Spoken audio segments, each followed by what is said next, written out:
Your remote not working all the time? Or having to get closer to the vehicle so it'll work on your Jeep Grand Cherokee? Stop worrying. Let's change the battery first before calling a locksmith or even going to the dealership and see if that was the problem.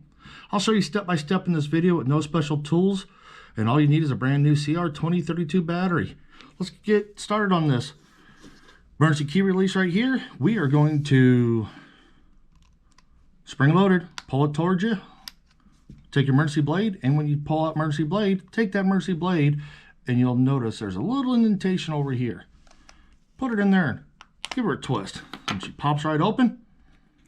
After you open it up, I like to push down on the remote to make sure it's seated properly for when you put it back together. Take your emergency blade, and let's pop it under the battery.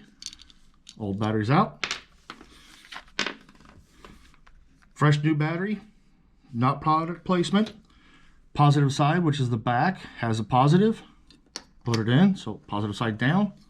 Snap the two halves back together, and if you do it right, it should go evenly around when you start snapping it. Hey, if you found this video helpful, please like and share and leave a comment below, and remember, let's be safe out there.